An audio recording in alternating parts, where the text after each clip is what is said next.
Queridísimos ingresantes, bienvenidos a nuestra nueva sesión. Hoy debemos trabajar al mayor cuentista peruano. Bueno, decimos cuentista porque fue en lo que más sobresalió. Sin embargo, él fue polifacético, luego lo demostraremos. Nos referimos al gran Julio Ramón Ribeiro, que ya saben que él reúne sus cuentos en 4 tomos y los llamó ¿qué? La palabra del mudo. Pero para hablar de Ribeiro no únicamente es necesario entrar netamente a su obra, en este caso sobre todo la palabra del mudo, sino también ir a recordar un poquito la parte previa. Recordemos que cada genio o cada autor es producto de su pasado y además de lo que él puede arriesgar, ¿no? Un autor no puede negar su pasado porque las influencias van, quiera o no, a él. Y para eso recordemos el comienzo de nuestra vida independiente. Somos ya libres de España y comenzamos nuestra vida republicana. ¿Y cuál va a ser la primera corriente literaria de nuestra vida como país independiente? Es el costumbrismo. Y ahí revisamos que, sobre todo, la comedia Ñacatita, su autor Manuel Asensio Segura. Después viene ya el romanticismo y ahí rescatamos a nuestro gran Ricardo Palma. Ya sabes qué obra, Las tradiciones peruanas. Después viene el realismo y ahí ubicamos sobre todo a dos muy importantes, a un varón, a Manuel González Prada, su mejor libro, Páginas Libres, y ahí está su discurso más polémico, Discurso en el Politeama. Y además en el realismo rescatemos a una gran dama, a Clorinda Mato de Turner con su gran novela Aves sin nido. Después viene ya en el Perú el modernismo. Ahí está José Santos Chocano, su destacado libro Alma América. Después viene el simbolismo, José María Eguren, sus libros, por ejemplo, Simbólicas, o también La canción de las figuras. Luego viene el vanguardismo. Ahí mencionamos a quién, a César Abraham Vallejo Mendoza, su libro Trilce, publicado en 1922. Después viene el indigenismo. A partir de los años 20 hasta los años 40, viene el predominio del campo, reflejar sobre todo la vida en el campo, la vida de los trabajadores del campo, la vida de los indígenas, de los nativos. Sin embargo, a partir de los años 50, los narradores un poco se alejan del campo y dicen, no, hay que observar las grandes ciudades peruanas. Y sobre todo comencemos por Lima, porque recordemos que por los años 50 ya Lima comienza a ser una ciudad ya de alguna manera industrial, hay migraciones de la sierra a la costa, sobre todo a Lima, y Lima comienza a crecer, comienza a convertirse, como dice Enrique Congrains, en el monstruo de las 1000 cabezas. Enorme ciudad, ¿no? Enorme pulpo, que sus tentáculos los lleva hacia las zonas campestres a cubrirlos de cemento. Por consiguiente, ya a partir de los años 50, la mirada es hacia la ciudad, a las ciudades, sobre todo a Lima, y por tanto se genera el urbanismo, aquella corriente literaria que se propuso reflejar los problemas que hay en las ciudades. Y tuvo una visión crítica, seguramente en el afán de que esos problemas sean conocidos, sean enfocados y se den solución. Sin embargo, han pasado las décadas y los problemas de las ciudades, de las grandes urbes, siguen de mal en peor. Y tal vez se debe a eso que el urbanismo subsiste de 1950 hasta ahora, sigue vigente, tiene 70 años de permanencia en nuestra cultura. Pero centrémonos en el urbanismo, ¿eh? ¿Su propósito cuál fue y cuál es? Reflejar los grandes problemas de las ciudades. Por ejemplo, mire tu ciudad llamada Trujillo. Aquí hay problemas, ¿no? Por ejemplo, la corrupción política, el narcotráfico, caos vehicular, contaminación, la delincuencia, tantos problemas. Reflejarlos implica que asumir una perspectiva urbanista. Por lo común, toda corriente literaria tiene precursores, o sea, aquellos que se anticipan a esa corriente literaria. En el Perú, ¿quién será el precursor del urbanismo? También lo llaman el realismo urbano. Es que esta corriente fue realista. Se propone reflejar los grandes problemas de las ciudades, darle al arte la función social, eso es esencia del realismo. El precursor del urbanismo en el Perú fue José Díez Canseco, sobre todo con su libro Estampas Mulatas, que son cuentos. Y ahí están cuentos ya de las zonas marginales, sobre todo de Lima. Y destacamos ahí el cuento El Trompo, hasta el punto que el personaje principal es un niño. No lo llaman por su nombre propio, sino porque lo llaman por su apodo, Chupitos, Chupitos. Luego vamos ya al fundador, y que se toma como referencia para decir a 1950, el comienzo del urbanismo en el Perú. Sucede que en 1950 Enrique Conrays Martín publica su libro de cuentos Lima Hora Cero, cuentos ambientados en Lima, que muestran problemáticas de la ciudad. Por ejemplo, en El Niño de Junto al Cielo, muestra las migraciones. La gente de la sierra viaja a Lima.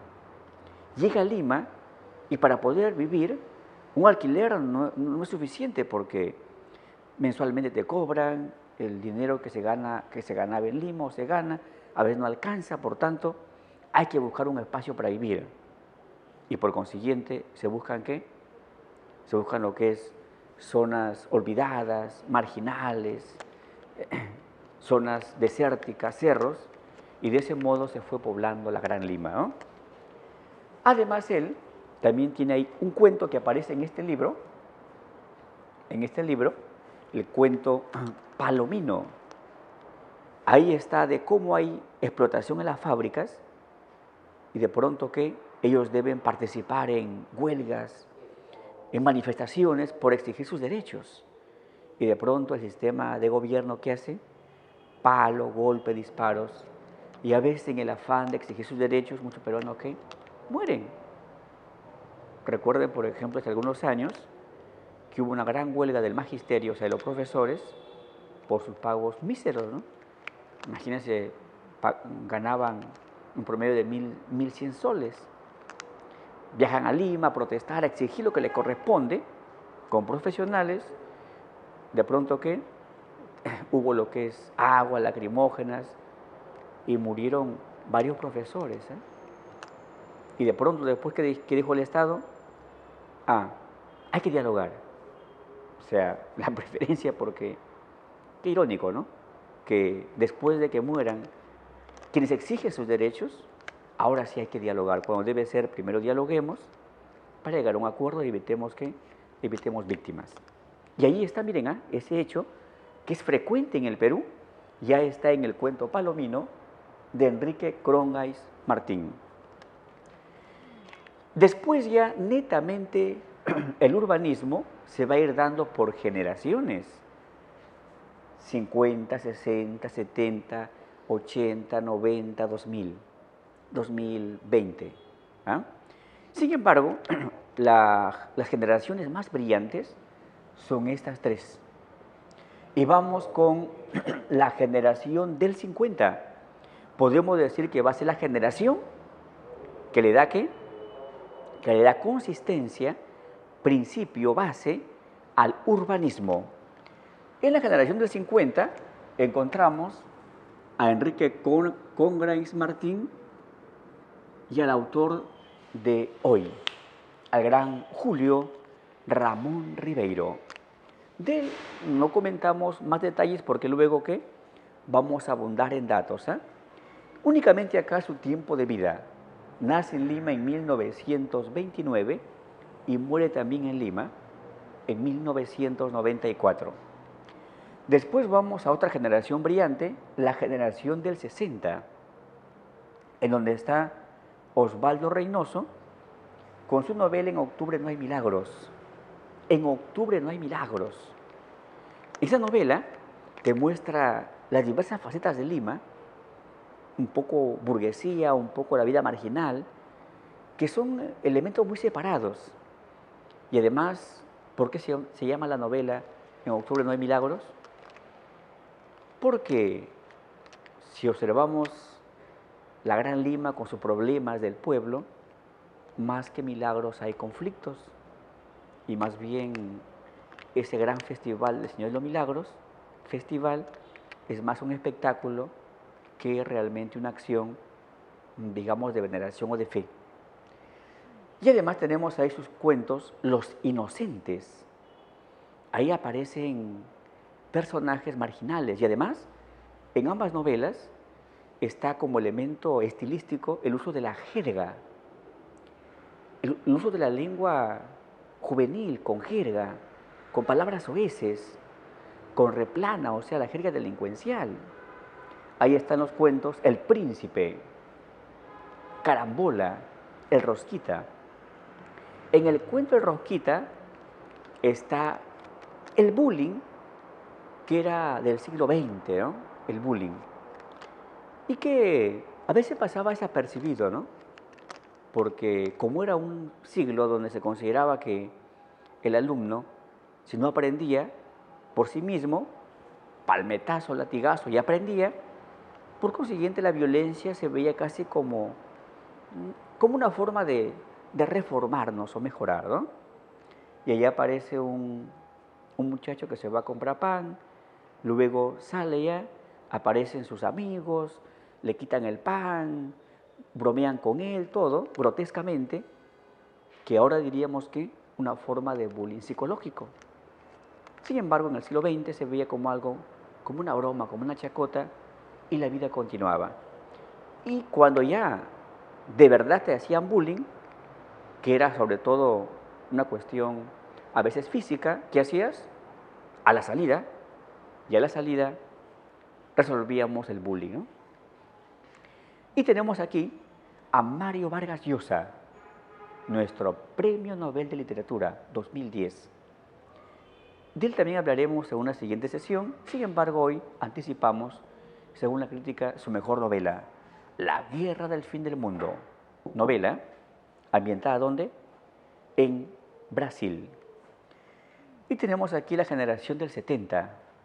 Ahí está Alfredo Bryce Echenique. Tiene varias novelas brillantes, entre ellas su novela Un mundo para Julius. Ahí que nos va a contar Alfredo Bryce Echenique la vida de un niño, pero que es un motivo para reflejar de cómo aquella aristocracia que fue propia de los comienzos del siglo XX se va desmoronando, porque ya viene una nueva sensación de poder que va a ser la burguesía, el capitalismo peruano.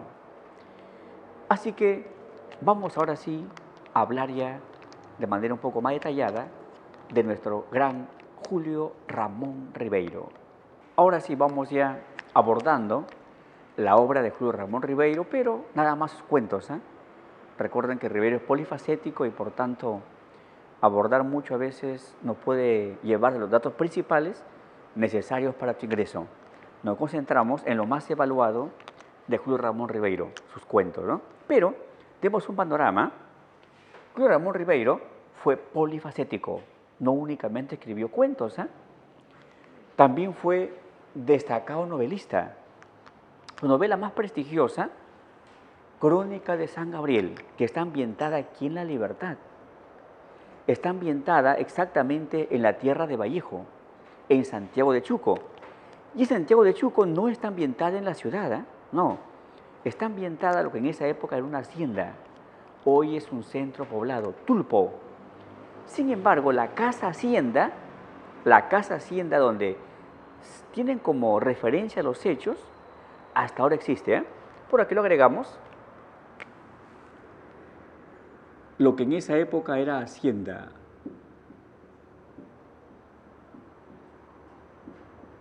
La hacienda Tulpo.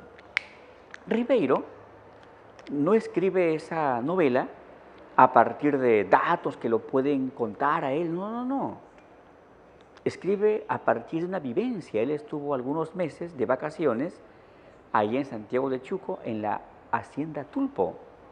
Fue en su adolescencia, pasa el tiempo, rememora esos hechos, más su experiencia como escritor, y de esa manera que configura esa gran novela, Crónica de San Gabriel.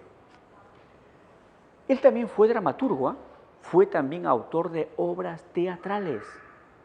Y vamos a ver que en toda su literatura aparece por ahí que su visión crítica de la realidad, grabando, una característica importante de Ribeiro es cuestionar la realidad, como para que el lector tome conciencia de los problemas y de manera individual ya tienda a desarrollarlos, a solucionarlos. Tenemos aquí a Ribeiro como dramaturgo, por ejemplo acá, su obra Atusparia. Ahí va a reflejar una rebelión que se dio en el Perú a fines del siglo XIX, en Ancash. Indígenas, al ver tanta opresión del Estado y autoridades que hacen, se rebelan, toman el poder en Ancash. El gobierno que dijo, voy a dialogar con ellos para llegar a un acuerdo, ver en qué hemos fallado, por eso se han rebelado. No, envió soldados, mátenlos. Y fue una masacre, ¿no? Los indígenas fueron asesinados en gran cantidad. Algo pareció a la revolución que ocurrió acá en Trujillo, ¿no? Con Ciudad Alegría, recuerden. El pueblo se rebela por buscar un poco de mejora a sus condiciones laborales y humanas.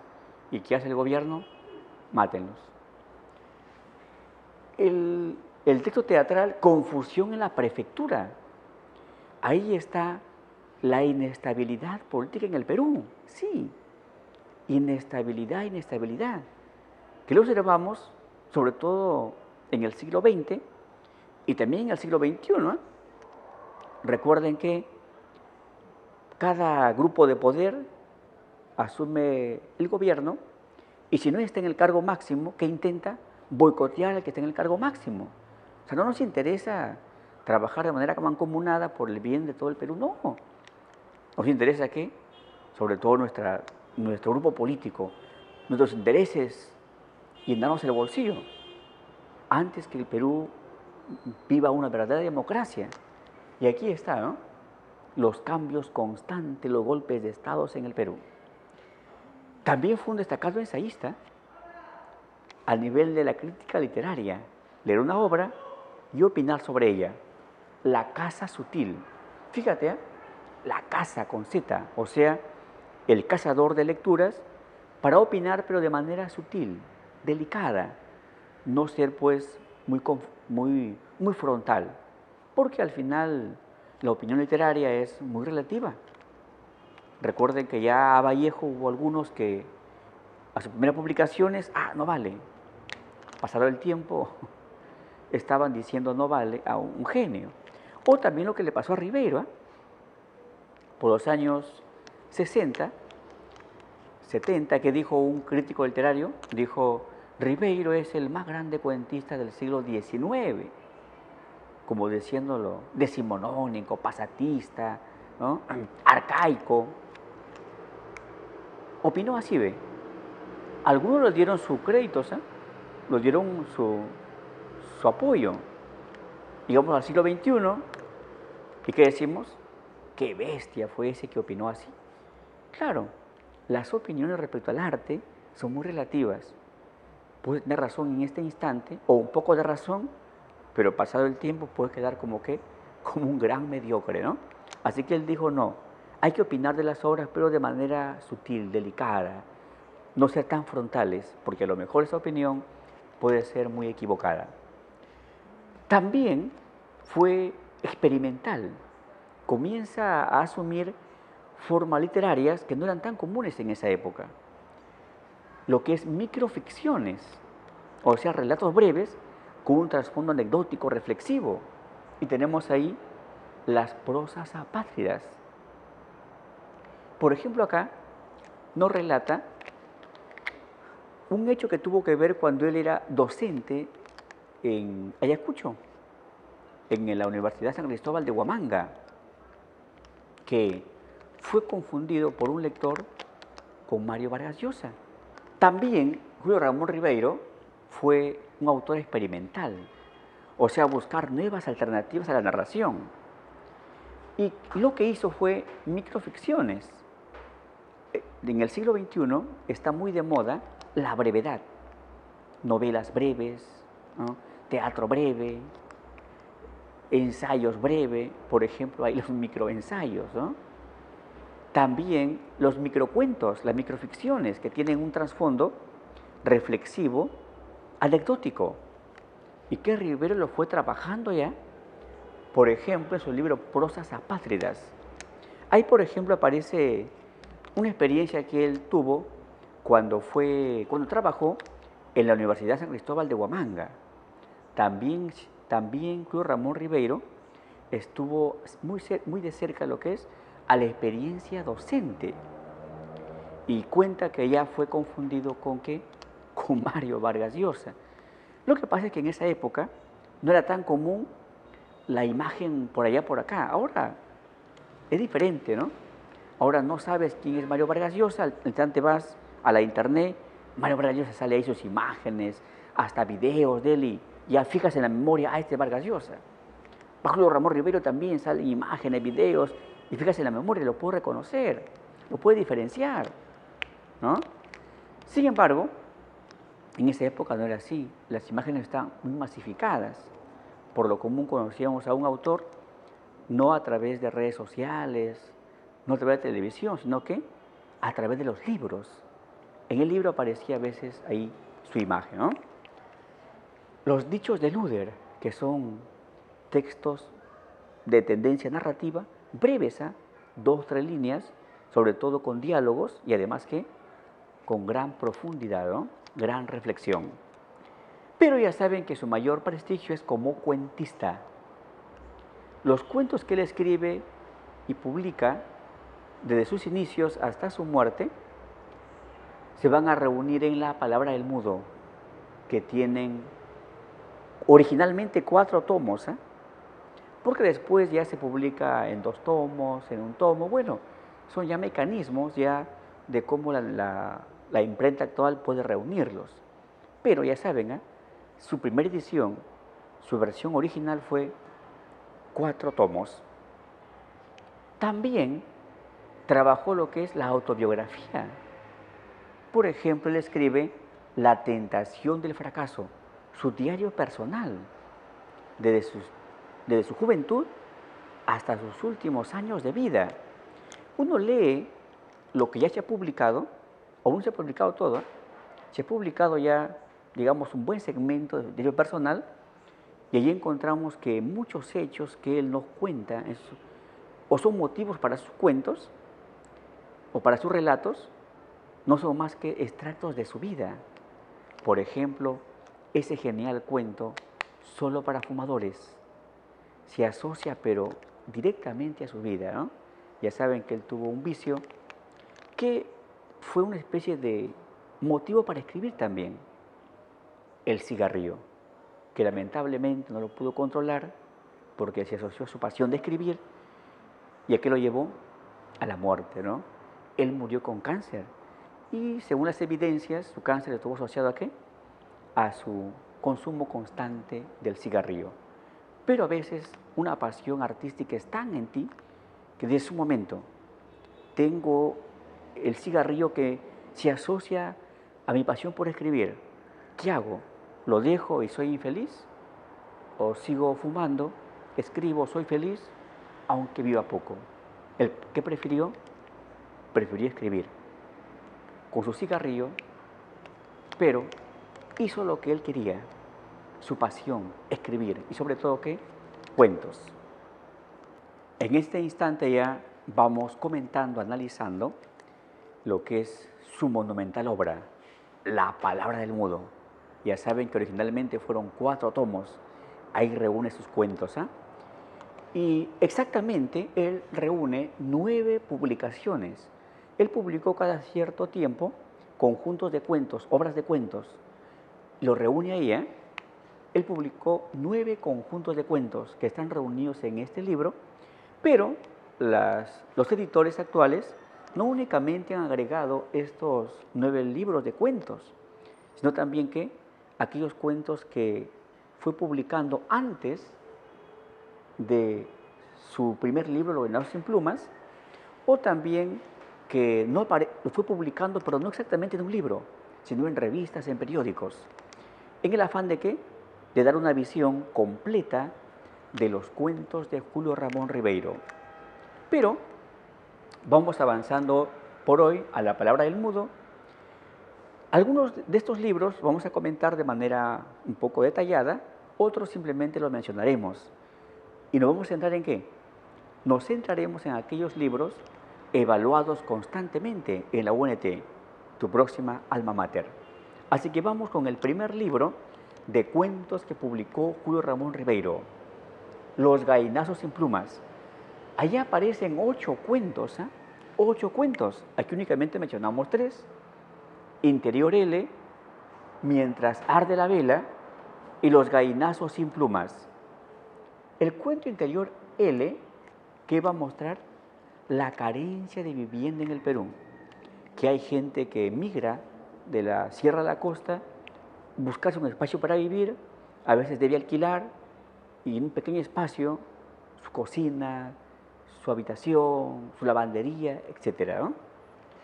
Y mientras arda la vela, también está ese tema de la pobreza y la miseria, y luego también ahí está un tema que es preocupante hasta ahora, el machismo, la agresión física y psicológica a la mujer. Pero nos centramos en el cuento que da nombre a esa obra, el cuento Los Gallinazos sin Plumas. Veamos de manera breve su forma. Encontramos ahí que el narrador clásico, el narrador en tercera persona.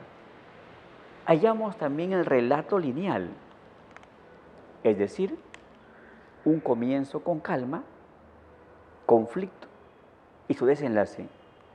¿Y exactamente cómo va a comenzar ese cuento? Cuando de pronto llega el día para Lima, la gran ciudad se llena ya de sol, y de pronto un par de niños recorren las calles buscando en la basura, ¿qué? Desperdicios para llevar a un corralón y alimentar ¿a qué? A un cerdo llamado Pascual. Primero era como una labor de juego, nada más la ciudad, recoger desperdicios, a veces por ir encontrar juguetitos, de vez en cuando algún residuo de comida sabroso y a la boca, ¿no? Luego ya vendrá la parte más conflictiva. ¿De pronto qué? Ese cerdo se hace voraz, más grande, requiere más alimento, por lo menos 3 comidas al día, si no gruñe, grita toda la noche, no deja dormir. Por tanto, el abuelo ¿qué hace? Hijos, con sus latas, hasta el muladar, o sea, hasta el lugar donde botan o arrojan la basura de toda la ciudad. Encontramos también aquí la presencia del diálogo directo.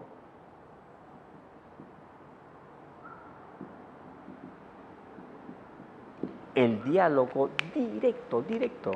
Una rayo guión habla uno, otra rayo guión habla otro. Continuamos con el fondo o contenido. Vemos por consiguiente que un abuelo hace trabajar, obliga a trabajar a sus nietos, aunque exactamente no se sabe si son sus nietos. A lo mejor son niños recogidos que por respeto que dicen el abuelo. Porque no notamos una cuestión afectiva a esa persona. Y tampoco vemos en el cuento una situación afectiva del abuelo hacia los nietos. Y allí está, por consiguiente, ¿qué tema? La explotación laboral infantil. La explotación laboral contra los niños. Ribeiro en esa época ya puso en tapete, ¿no? Señores, respeto a los niños. Hay que apoyarlos en su educación. Pero mira, han pasado las décadas y después de un promedio de 65 años, la situación contra los niños se ha hecho más complicada. En esa época nada más se hablaba de qué, de explotación laboral contra los niños. Ahora hay hasta explotación sexual. Las autoridades muchas veces, ¿qué hacen? Hacen como que no ven, seguramente porque reciben qué, de por medio su dinero. O sea, ¿qué es más importante para ellos? El dinero antes que la dignidad de los niños. No olviden, Luis Ramón Rivero tuvo una visión crítica de la realidad. Aquí están los personajes: Efraín, Enrique, Don Santos, Pascual, Pedro, el perrito, ¿no? De pronto el cerdo se hace más voraz. Un día Efraín se hinca el pie, se inflama. Enrique debe traer únicamente él 2 latas para alimentar al cerdo. No es suficiente, el cerdo gruñe. De pronto, ¿qué? Don Santos, al ver que el cerdo tiene hambre, ¿qué hace? Coge al perrito Pedro y lo lanza al chiquero. El perro mata al perrito y lo comienza a devorar. Llega Enrique con las latas de basura, mira al corral, ve que el perro ya era devorado plenamente ya por el cerdo. Le reclama al abuelo, el abuelo lo golpea, él le encara, el abuelo quiere golpearlo y de pronto esquiva el muchacho el golpe y el abuelo cae al chiquero y el cerdo comienza a intentar devorarlo. Van a pelear. Los niños, ¿para qué aprovechan? Para escapar. Escapan, sin embargo, ahí estaba ¿qué? La ciudad con su gigantesca mandíbula. Los niños tenían ahí al menos un corralón para vivir, aunque eran explotados. De pronto llegaban a la ciudad, aparentemente ya libres, pero ¿para qué? Para sufrir más. En ese cuento también que hace Ribeiro cuestiona a esa falta de interés del Estado por los niños abandonados, que poco a poco ya hay un poco más de interés, ¿no? Porque antes, por ejemplo en Lima y aquí mismo en Trujillo, era la plaza de armas, y por ahí había un montón de niños abandonados que dormían por ahí entre los árboles, en el gras. Dormían. Y los llamaban, ¿qué? Pirañita, ¿no? Luego pasemos ya a un segundo libro, a Cuentos de Circunstancias, publicado en 1958. Vamos al segundo libro, que está incluido en los 4 tomos, La Palabra del Mudo. No olviden que su primer libro, Los Venados sin Plumas, se publicó ¿en qué año? En 1955. Vamos a su segundo libro, Cuentos de Circunstancias, publicado en 1958 y posee 12 cuentos. Aquí vamos a encontrar que hay influencias.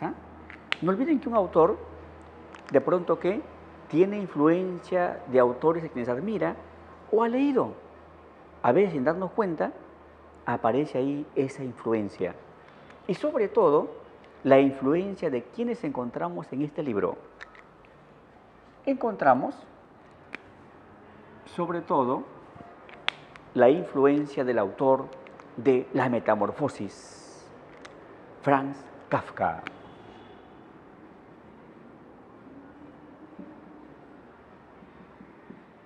Sobre todo porque hay cuentos que tienen un trasfondo absurdo, como los cuentos, como las novelas de el gran Franz Kafka.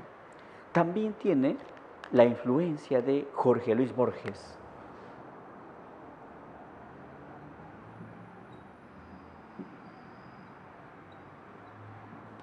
Y seguramente de otros, sin embargo, digamos que de ellos como más visible influencia en este libro, ¿no? Encontramos 12 cuentos, entre ellos, por ejemplo, La Insignia, Doblaje, La Botella de Chicha, Los Eucaliptos, El Banquete. A nivel de examen de admisión UNT, el más evaluado, ¿cuál? El Banquete. Seguramente porque su tema tiene que ver mucho con las circunstancias y muchísimo con lo que fue pasando en el Perú desde nuestra vida independiente, nuestro momento republicano en sus comienzos, hasta ahora, hasta el punto que hay un libro muy leído en el Perú llamado La corrupción en el Perú. Pareciera que es la esencia de nuestro gobernante, ¿no? El tema de este cuento va a ser el oportunismo y la inestabilidad política. Personajes: don Fernando Pasamano, la esposa, el presidente. Cierto día, don Fernando Pasamano dice, ¿sabes qué, esposa? Yo tengo un familiar que es presidente. Mira, ve, revisando datos, es un pariente, ¿ah? Así que voy a invitarle a una cena acá en la casa. Una cena fiesta va a ser, una fiesta va a ser, ¿ah? Pero antes hay que hacer los preparativos, pues mira, nuestra casa está con elementos de antigüedad, así que hay que invertir nuestro dinero en los arreglos. Y luego en la fiesta. Hay que gastar nuestro último sol si es posible. Pero cuando nuestro primo venga acá, ¿qué hacemos? Hay que pedirle pues beneficios en el gobierno. ¿Y sabes qué, esposa?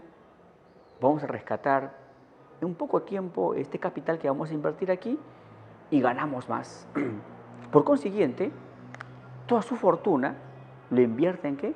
En arreglar la casa con licores, buenas comidas, atención de lo mejor y además que con también pues con la buena música, en fin, ¿no? E invitan al presidente, el presidente contestó que sí, iba a la fiesta, ¿no? Llegó el día de la fiesta, don Fernando, su esposa, nerviosos, al presidente lo atendían. Y de pronto llega el presidente, y en el cuento hay un detalle, que este presidente tenía una vestimenta militar. Una vestimenta militar. Un momento. ¿Era un gobierno democrático o era un dictador? A lo mejor era un dictador. Claro, porque si el gobierno es democrático, por más que haya sido militar, debe llevar una vestimenta civil. Recuerda el siglo XXI. Tuvimos un presidente militar, el corrupto Humala. Sin embargo, él cuando estaba en su gobierno no vestía su ropa militar. Pero aquí encontramos un presidente que va a la fiesta y llega con su ropa elegante militar.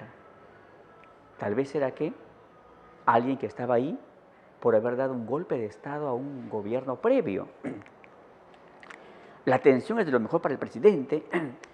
Llega la madrugada, ya el licor se acaba, algunos ya se van. ¿Y qué hace Fernando Pasamano? Dice, buen momento para abordar a mi pariente presidente.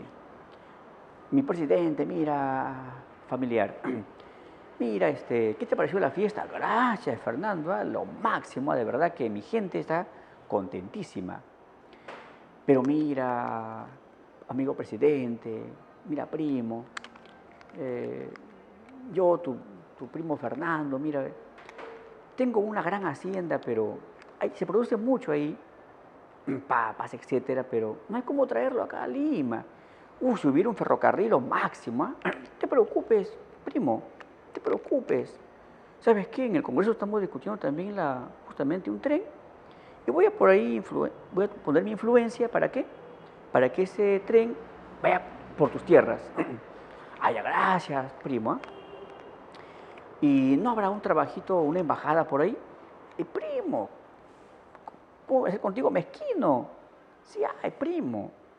Justo un embajador de Italia ha renunciado, así que voy a proponerte para que seas embajadora. Primo, gracias por la fiesta. Será hasta otro día. Después conversamos respecto a lo que estás pidiendo, ¿eh? El presidente se fue tranquilo. Don Fernando Pasamanos terminó la fiesta, cerró las puertas y dijo, ¿sabes qué, esposa? Una embajada en Europa, un buen pago, mucho dinero, un tren a nuestra hacienda, los productos se van a vender, lo que hemos invertido acá se va a centuplicar, ¿eh? Vamos a ser millonarios. Y se durmieron contentos, ¿eh? En la mañana se despierta temprano la esposa, recibe el periódico, lo comienza a leer y asustada se va. Fernando, despierta, Fernando, ¿qué? Mira. El periódico que informaba que mientras que el presidente estaba en la fiesta, lo habían dado golpe de Estado. Y por consiguiente, don Fernando, por las puras había invertido. Porque ¿quién iba a aprobar que sea embajador en Italia y un tren a sus tierras? Nadie. Prácticamente lo perdió todo, ¿no? Y ahí está, ¿no? El oportunismo. Hay que apoyar a un político, ¿pero por qué? Por sacarle después, ¿qué? Algo del Estado para nosotros. O sea, servirse del Estado antes que contribuir al Estado y al pueblo. Y además la inestabilidad, ¿no? El presidente se descuida a una fiesta, ya. Aparece otro, ¿para qué? Para derrocarlo. Lo que fue común en el siglo XX, ¿eh?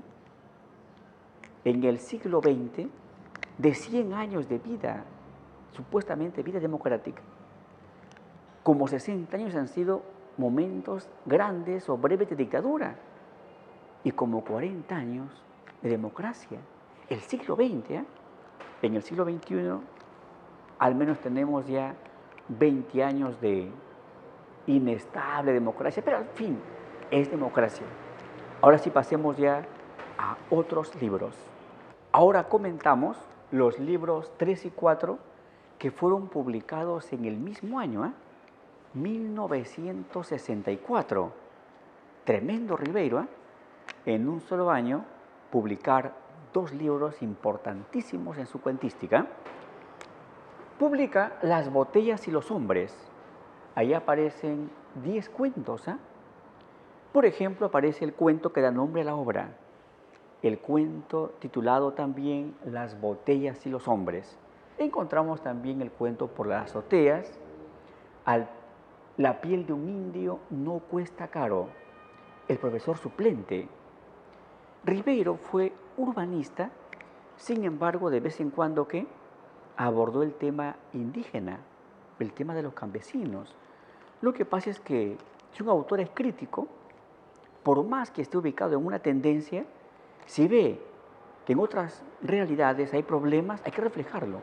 Es un compromiso, reflejar los problemas de tu Perú, sus problemas, sus conflictos. Y aquí encontramos justamente un tema que colinda con lo indígena, ¿no? Un indígena es traído a trabajar a Lima, cierto día muere, ¿y qué hacen los patrones? Simplemente llaman a los familiares, si se han muerto su hijo, toman este dinero para que lo entierren y ya lleven a su tierra. Y ahí quedó todo. Tremenda injusticia, ¿no? Tenemos aquí el profesor suplente. Aquí aparece el personaje Matías Palomino. Matías recibe una gran propuesta, era abogado, pero no se pudo graduar. Lo jalaron en el examen de grado, ¿no? Se dedicaba a lo que es a la venta de productos, pero de pronto llega una oportunidad laboral. Uno de sus amigos estaba de permiso durante un buen tiempo en su trabajo, era docente, así que se va a buscarlo a él. ¿Sabes qué, Matías? Tú eres un gran muchacho, ¿eh? Voy a estar ausente mucho tiempo, o a lo mejor me quedo por el extranjero y tú ocupas esa plaza. Y ¿sabes qué? Pagan bien, ¿eh? Así que prepárate, muchacho. Te voy a dejar mi plaza de profesor de historia. Matías Palomino comienza a estudiar bastante, preparar su clase, y al siguiente día, bien temprano, se alista, bien arregladito, su esposa le da la buena suerte, buen desayuno, esposo, que te vaya bien. Él llega al colegio y dice un momento, pero si me va mal, si son malcriados los muchachos, aunque estuviera muy temprano, voy a dar una vuelta. Dio una vuelta, ¿no? De pronto ya estaba en la hora límite ya. Pasa por ahí y de pronto alguien estaba afuera, un auxiliar, y disculpe, señor, ¿usted es el profesor que va a trabajar historia? No, yo soy profesor, no, soy vendedor. Se fue. Al final cerraron el colegio, ya era la hora ya de clase, y él no entró. Deambuló por allá hasta el mediodía y de pronto a la 1 llegó a su casa. Su esposo le esperaba con un buen almuerzo, ¿eh? Su primer día de trabajo ya formal en una empresa como docente, un trabajo liberal. Por tanto, se sienta Matías, comienza a comer. ¿Y cómo te ha ido? Muy bien, excelente. Me han entendido bien los alumnos, son muy tranquilos. La esposa, caramba, qué bien Matías, ¿eh? Pero Matías no pudo más. y se puso a llorar. Claro, porque ¿cuál era su verdad? Que había fracasado. No se atrevió a asumir esa oportunidad que podía cambiar su vida y llevarlo a un campo profesional, ya que estaba como vendedor de productos por allá y por acá, ¿no? Vamos ahora sí a su libro, me parece que el mejor de ese año, ¿eh? 3 historias sublevantes. Lo que pasa es que en la década de 1960, de pronto hubo ciertos problemas y asuntos que inquietaron mucho al Perú, y sobre todo en su perspectiva, ¿qué? Revolucionaria, de protesta. Por ejemplo, hacia los comienzos de 1960, ¿qué pasó? Un poeta peruano muy joven, apenas 21 años, se fue a Cuba, se llenó de ideales y ¿qué dijo? Voy a mi patria, a que mi Perú sea socialista, haya más justicia para todos.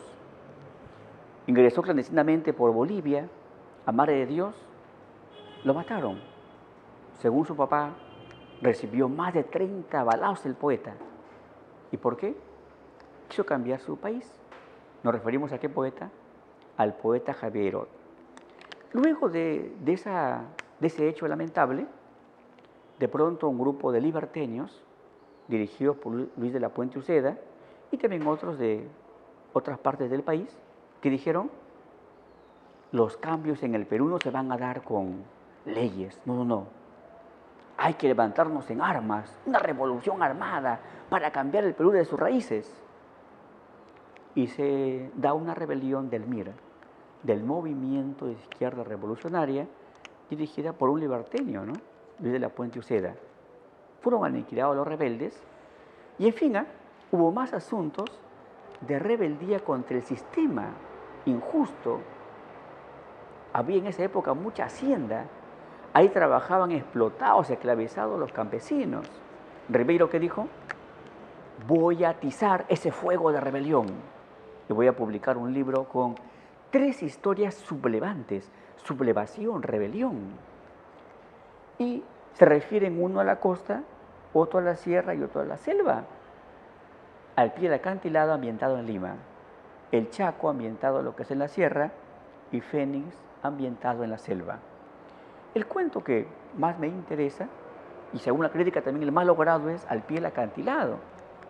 Ahí está el tema, por un lado, ¿qué? El tema de las migraciones.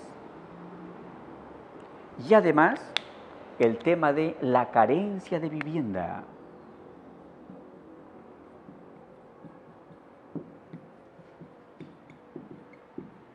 La carencia de vivienda, y aquí obliga al migrante a veces a vivir acurrucado, amontonado en un alquiler.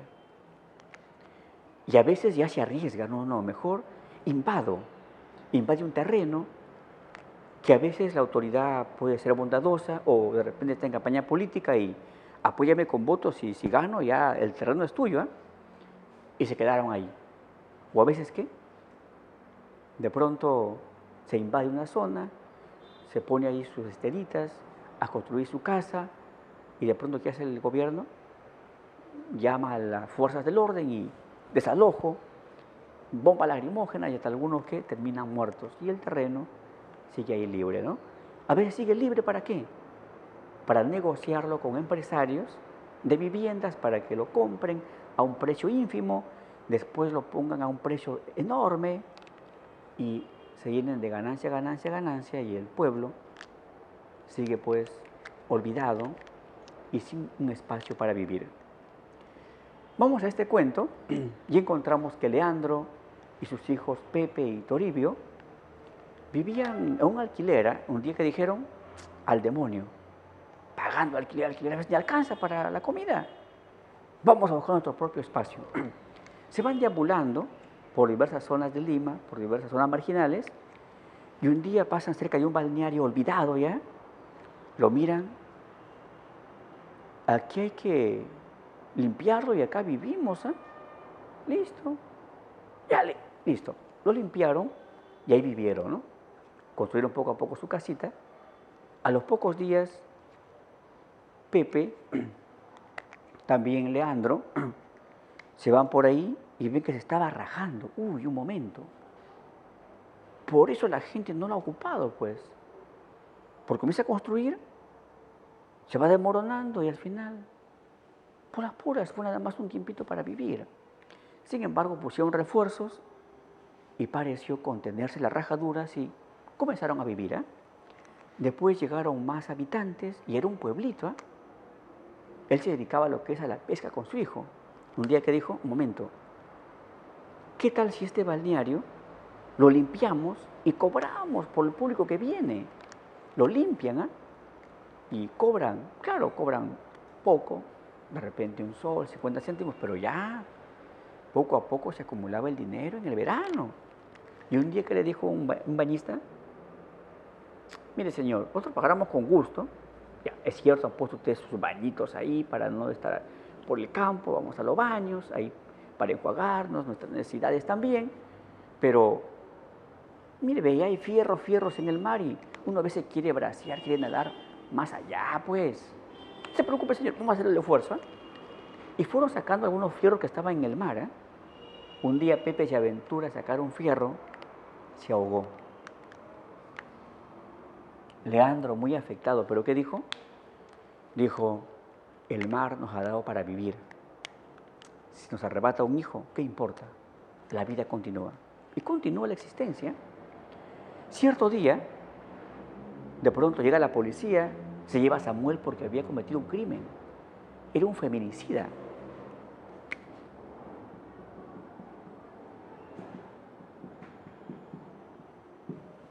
Había matado a su esposa porque la encontró con otro hombre en su cama, ¿no?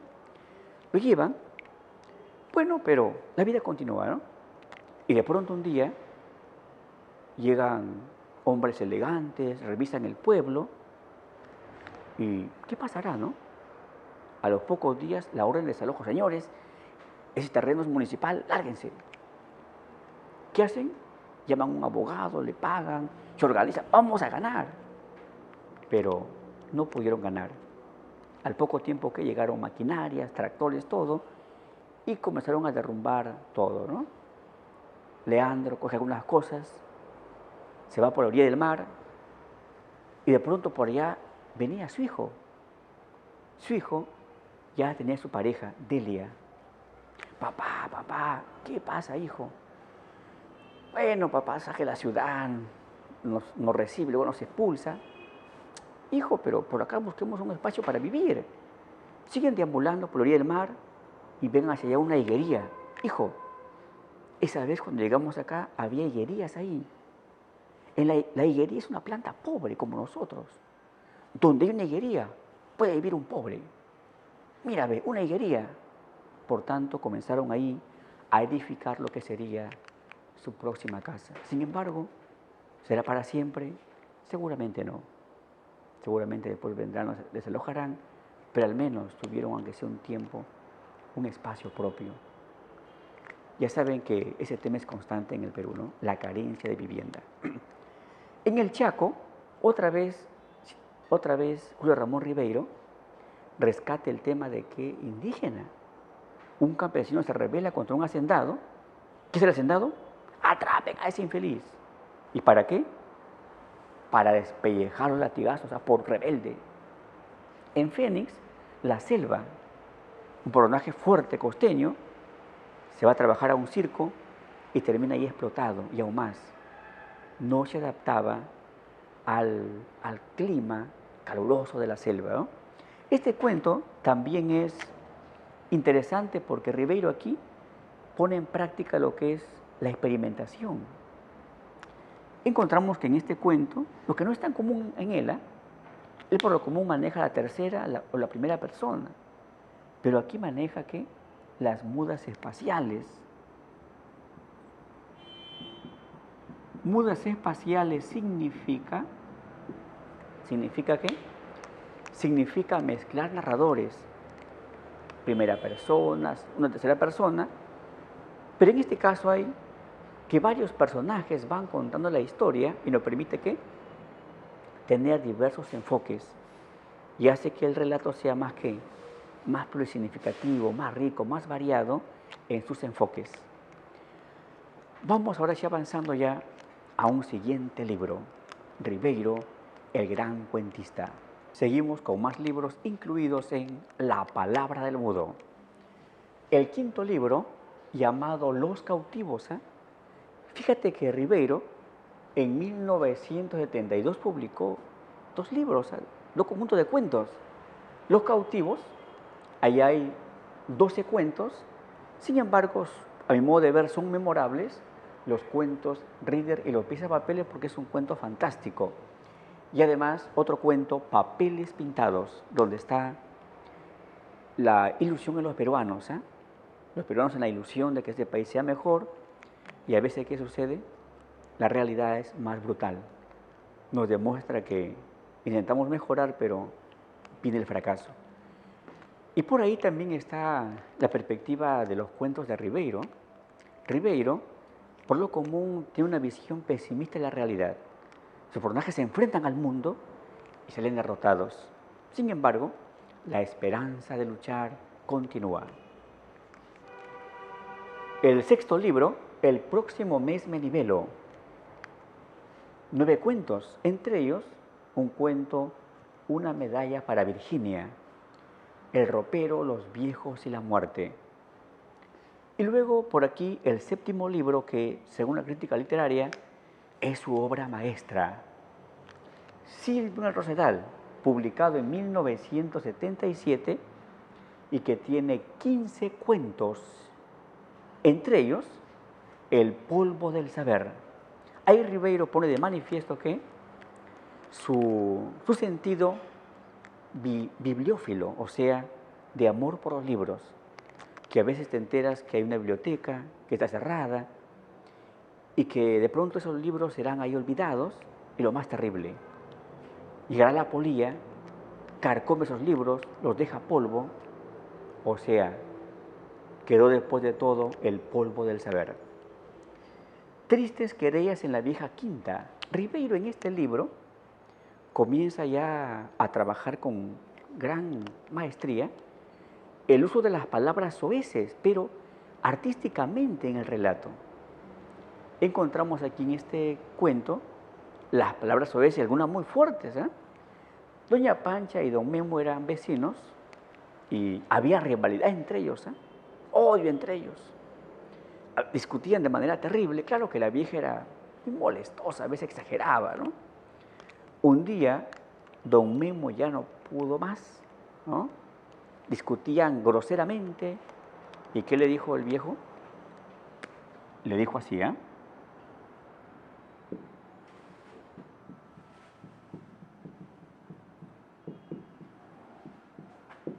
Así le dijo el viejo. Observa de cómo está ahí las palabras soeces, pero utilizadas artísticamente, o sea, de acuerdo al contexto, y seguramente en el afán de un poco de realismo. En la realidad, cuando discutimos y a veces estamos muy ofuscados, no únicamente lanzamos el insulto nada más en palabras sencillas, sino que a veces, ¿qué hacemos? Lanzamos la lisura de la palabra soez. La juventud en la otra ribera. Y a mi modo de ver, su mejor cuento, y además el mejor cuento de este libro, el cuento Alienación. Temáticamente ya su título lo sugiere ya, ¿no? En el Perú somos alienados. Nos apartamos de nuestra esencia. Queremos buscar, ¿qué? La felicidad, el éxito, el logro en lo extranjero. Encontramos ahí personaje principal, Roberto López, que poco a poco irá llamándose Robert, Bobby, y terminará siendo Bob.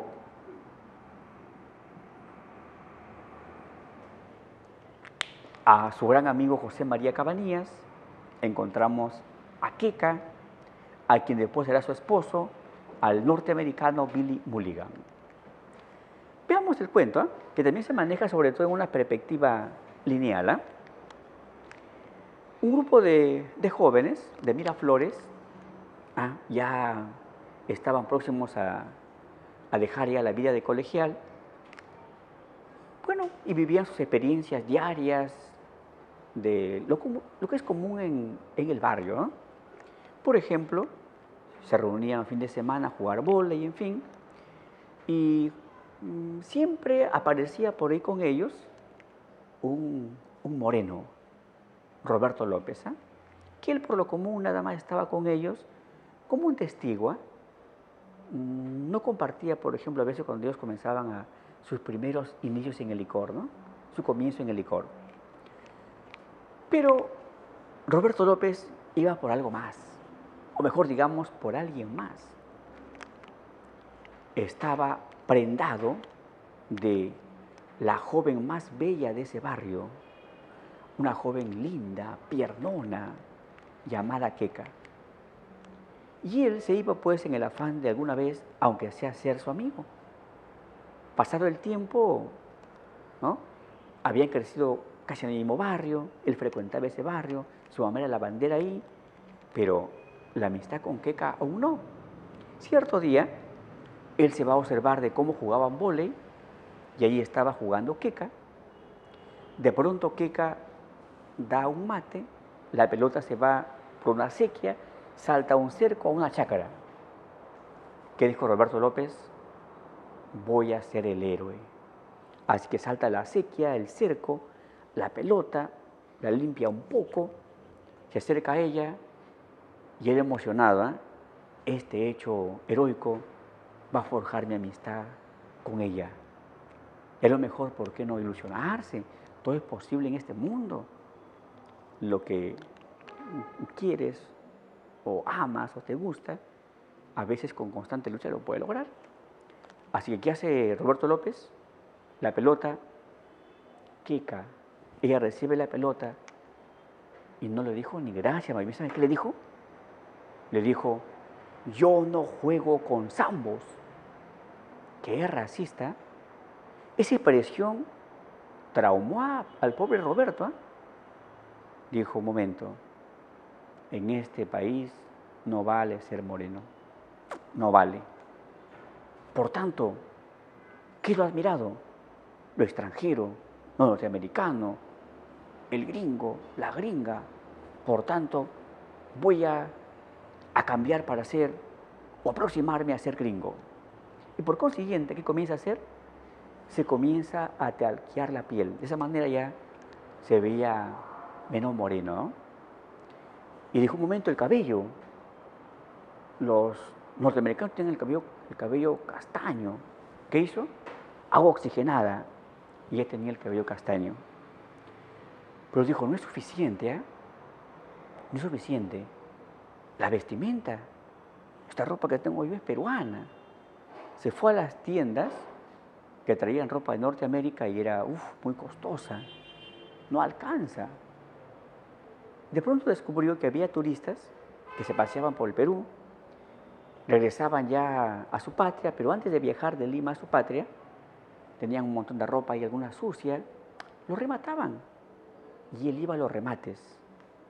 Compraba ropa de segunda, rematada por turistas norteamericanos, lavaba, planchaba y listo, ya vestía ¿qué? A lo norteamericano ya, ¿no? Digo, pero no es suficiente, ¿eh? Los gringos hablan inglés. Ya sé, ya, un diccionario.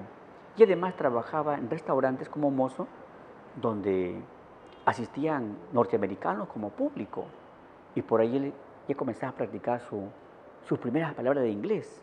Además iba a películas en inglés. Dijo, un momento, no es suficiente esto. Hay que dominar el inglés, la esencia de un gringo. Por tanto, ¿qué hizo?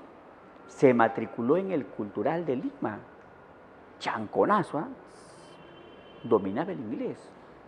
Básico, intermedio, avanzado, ¿eh? Cuando ya estaba en el máximo nivel, ahí también conoció un gran amigo, José María Cabanillas, que también era como él, moreno, y tenía las mismas pretensiones, olvidarse de lo peruano que había en él y ser gringo. Cierto día hay una propuesta del Cultural, ¿eh? El Cultural, que decía, sacó unas bases, señores, para los mejores alumnos, un concurso. primero, segundo, tercer puesto. Los ganadores serán enviados a Norteamérica a un intercambio cultural. Y a lo mejor se facilitan los trámites y por allá se quedan a vivir. ¿Qué dijeron ellos? Nuestra oportunidad, la ganamos. Y comenzaron a estudiar, revisar chanconazos, ¿eh? Practicaban día y noche. Llegó el concurso, esto, todo bien, ¿ah? El cuento da a entender que la dirección, ¿qué dijo? ¿Quién se ha ganado?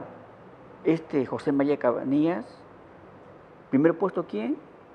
Roberto López. No, estos van a dar mala presencia ya, ¿no? Mira, ve, estos se han quedado en cuarto, tercero, quinto, sexto, pero son blanquiños, a ellos hay que darles la beca. Y por tanto, otros recibieron la beca y no los que dieron su mejor esfuerzo. Los pobres se querían morir, ¿eh? Se querían morir.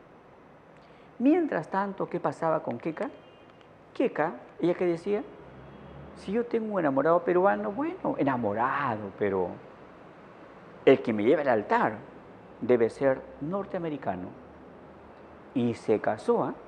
Se casó con un norteamericano, Billy Mulligan. Él la llevó a Estados Unidos. Roberto López y José María Cabanillas sufrieron mucho, después dijeron, un momento, hemos perdido nada más una batalla, no la guerra, hay que lucharla. Comenzaron a trabajar, ahorraron, juntaron su pasaje, un poco de viáticos y rumbo a Norteamérica. Llegaron allá, estuvieron como un mes y de pronto ya sin dinero, no encontraban trabajo, clandestinos. Dijeron, ¿y ahora? No debe venir lo peor. Nos atrapa la policía, nos enmarrocan, ya a su país. Qué vergüenza llegar a nuestra patria enmarrocados, sino triunfantes. ¿Qué hacemos? De pronto un día leen un periódico, y que si el periódico, Norteamérica, el país salvador del mundo, está en guerra contra Corea, Se requieren soldados. Si tú no eres del Norteamérica, estás clandestino, eres de otro país, únete a nuestro ejército. Serás enviado a la guerra, volverás triunfante y adoptarás ¿qué? Nuestra nacionalidad. Y además nuestro país te pasará mensualmente un buen dinero por dar tu vida en honor a Estados Unidos. ¿Qué dijeron ellos? No vamos, ¿eh? Así que se inscribieron, fueron preparados en las armas y se fueron a Corea. Combatieron por Estados Unidos. Un día, ¿qué pasó? Roberto López andaba distraído, salen coreanos, disparan, le volaron la cabeza. Murió Roberto López. José María Cabanillas perdió parte del brazo.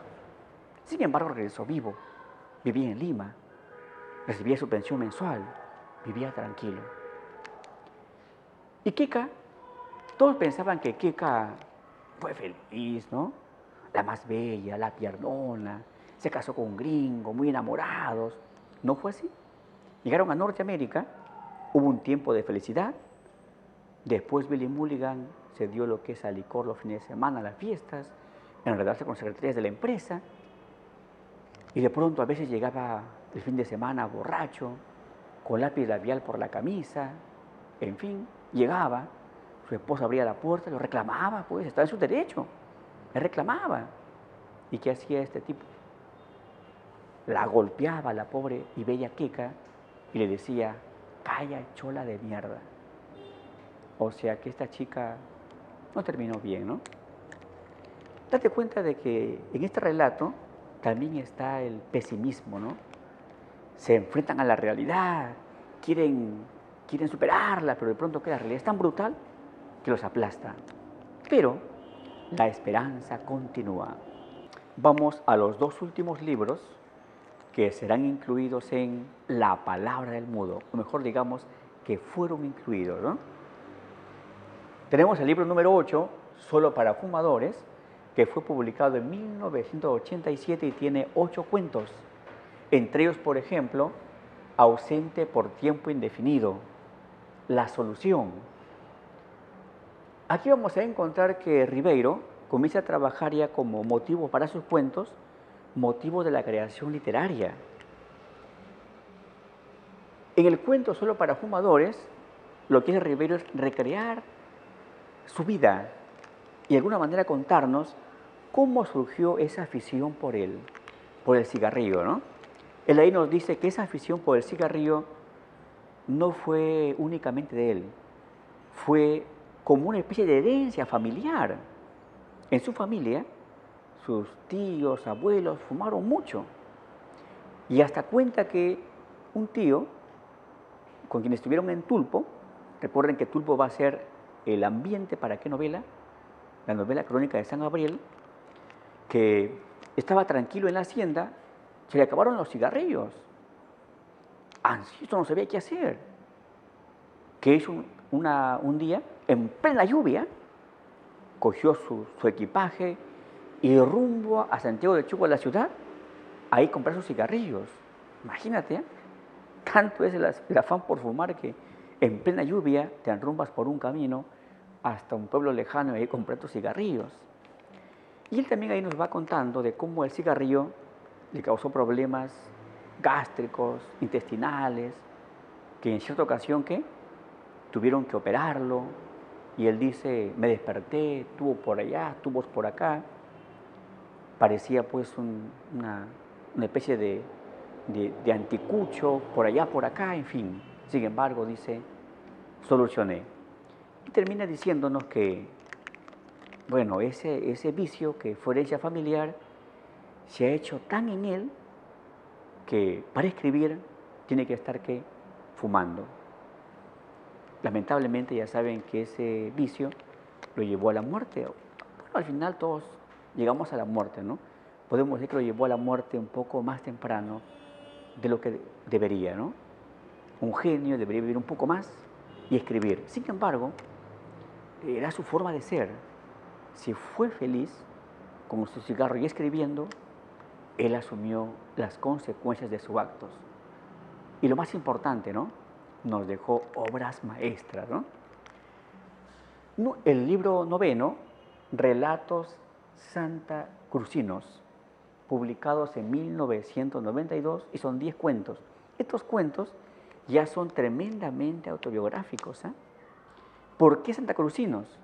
Lo que pasa es que él, en Miraflores, vivió en un barrio llamado Santa Cruz y va a rescatar hechos de su infancia, su adolescencia, sus años juveniles en ese barrio. Por ejemplo, Cacos y Canes. Ahí nos cuenta que su padre, hastiado de vivir en Lima céntrica, caos, hijos, vamos a ver que a Miraflores recién se está poblando, ahí más tranquilo. Sin embargo, como aún no estaba muy poblado, de vez en cuando, ¿qué? Aprovechaban los ladrones para entrar a la casa y robar, ¿no? Varias veces habían robado la casa ya de Ribeiro. Se dormían tranquilos, entraban los ladrones y llevaban las cosas. Un día su papá, ¿qué hace? Se levanta y ve que los ladrones habían entrado ya al patio. Seguramente iban a forzar la puerta. ¿Y qué hace él? Ellos dicen que no tenían perros. Por tanto, ¿qué hizo el papá? Desde lo oscuro comenzó a imitar el ladrido. Los ladrones se impactaron tanto con ese ladrido, con esos estentores de ese ladrido, que al instante treparon la pared y se escaparon, ¿no? Y de pronto, ¿qué le decía el papá a los niños? Hijos, aunque no lo crean, pero todos tenemos una fiera dentro, ¿no? Y él mostró que tenía un perro dentro, ¿no? Recuerden que Ribeiro es muy irónico, ¿no? El sargento Canchuca nos dice que su papá era muy enfermizo y dijo, ¿saben qué, hijos? ¿Saben por qué soy muy enfermizo? Porque en nuestra infancia no hubo la preocupación por calcificarnos. El calcio es esencial para que estemos fuertes. Es la osamenta, ¿no? Así que hijos, ¿saben qué? Para que ustedes sean fuertes, desde muy pequeños no únicamente van a consumir alimentos ricos en calcio, sino que cada cierto tiempo les vamos a poner una ampolla y le vamos a inyectar calcio. Por tanto, cada cierto tiempo llegaba el sargento Canchuca, ponía calcio y, ¿no? Y todos pues a cada cierto tiempo a sufrir las inclemencias de su padre que, ¿no?, se consideraba médico y creyendo que de esa manera sus hijos iban a ser fuertes, no iban a ser como él enfermizo, ¿no? Cierto día no aparecía el sargento Canchuca, ¿no? Todos alegres, no viene, no hay ampolla. ¿Qué había pasado? Se había muerto el sargento Canchuca, ¿no? Atihuibas. Ribeiro también gustaba del fútbol, ¿no? Y dice que él iba al estadio a ver las jugadas, pues, de los cracks de esa época. Y de pronto, cuando a veces los equipos, sobre todo su equipo, de pronto le iba mal, había un hincha que se levantaba, ¡Atihuibas!, ¿no? Bueno, él siempre quiso preguntarle, pues no se atrevía, ¿no? Y así pasó el tiempo, y un día ya lo encuentra por una calle, este hincha, el que gritaba Atihuibas. Muy bien, voy a preguntarle, pero como para que no esquive, porque siempre le preguntaba y decía esto, lo otro. Ahora sí, lo voy a pagar por su respuesta. Así que le encuentra, ¿sabes qué, amigo? Tú eres hincha de tal equipo. Sí, claro. Tú paras en tal estadio, sí. Tú gritas en el estadio, Atihuibas, claro, yo soy, pues, conocidísimo por el Atihuibas. ¿Sabes qué? Tomé este billete pero ¿sabes qué? No todo, nada más la mitad. ¿Para qué? Explícame exactamente qué significa Atihuibas. ¿Sabes qué? Pero espérame, ahorita vuelvo, ¿ya? Ahorita vuelvo, espérame, ¿ya? Se fue el hombre. De pronto, el narrador esperando, probablemente el narrador de Ribeiro contando sus hechos, esperando ahí a qué hora vuelve. No salía el Atihuibas. ¿Qué? ¿Tanto demora haciendo su trámite? Entra, averigua y se entera que ese local tenía varias puertas, o sea, se había fugado el tipo, ¿no? Y nunca le explicó a Atihuibas. Pero por el contexto, ¿qué se sugiere?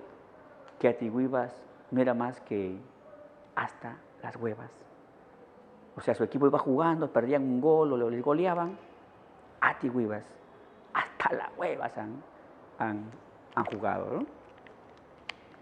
Los otros, aquí Ribeiro va reflexionando sobre aquellos amigos, amigas, algunos murieron en la infancia, en la adolescencia, en la juventud, en la madurez, y dice, ¿qué será de ellos, no? Lo recuerda cómo jugaban por la playa, cómo bromeaban en tal ocasión, y él dice, ellos ya están en mejor lugar. ¿Y cuándo estaré yo allá con ellos? Una bella reflexión respecto a la vida y la muerte, ¿no? Tremendo genio Ribeiro. Y de esa manera culminamos con el mejor cuentista peruano y uno de los grandes del mundo, Julio Ramón Ribeiro, con su monumental obra La palabra del mudo. Ahora vamos con las respuestas para las preguntas del gran maestro del cuento peruano, pero recuerden que es polifacético, ¿eh? Si decimos cuento es por lo que más sobresale. El gran maestro Julio Ramón Ribeiro. Y nos concentramos en el primer ítem. Puede ser la fija, puede venir a tu examen de admisión, ¿eh? Gánate 4 puntazos. El fragmento de Los gainazos sin plumas. Fue al regresar de una de esas excursiones que sintió un dolor en la planta del pie. Un vidrio le había causado una pequeña herida. Al día siguiente tenía el pie hinchado, no obstante lo cual prosiguió su trabajo. ¿Qué personaje se hinca con un vidrio, se inflama y no puede almuladar? Únicamente irá a su hermano. Y cuando regresa, observa que el abuelo Don Santos ha lanzado al perrito Pedro al chiquero, ¿no? ¿Y quién fue el herido? Fue Efraín. La primera pregunta, marcamos la B. Tenemos la segunda pregunta. Son hechos del cuento Los gainazos sin plumas. No olviden que esta fue una obra, la obra Los gainazos sin plumas, publicada en 1955, donde aparece el cuento llamado igual que la obra. El cuento los gallinazos sin plumas. Efraín y Enrique, ante la voracidad del cerdo, deben recoger desperdicios en el muladar. Sí, el abuelo los obliga a ir. El abuelo los maltrata psicológica y físicamente, sí. ¿Y en qué parte está el maltrato psicológico? Cuando los gritaba. Y además, cuando ellos un día estaban enfermos, el abuelo, en lugar de llevarles la comida caliente, hijitos que se recuperen, después van a apoyarme, no, le lanzaba zanahorias. O él pasaba por ahí comiendo como para despertar el apetito de los niños. Ese es el maltrato psicológico. La mascota de los niños fue devorada por el porcino, por el cerdo, sí. ¿Quién lo arrojó? El malvado abuelo Don Santos. Enrique golpeó en el rostro al abuelo, sí. Es que al ver que su mascota había sido arrojada por el abuelo al cerdo, ¿no?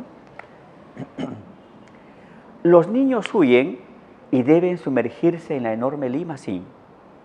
Y justamente el final que dice, ahí los esperaba la ciudad con su enorme mandíbula, como diciendo, esos niños se liberaron de un abuelo malvado, pero van a una ciudad caótica, la Gran Lima, con sus calles. ¿Y qué serán esos niños? Serán otra vez para el abandono, ¿no? La respuesta involucra a todas, por consiguiente, 2, la respuesta va a ser la E. Estamos en el ítem 3, respecto a Julio Ramón Ribeiro.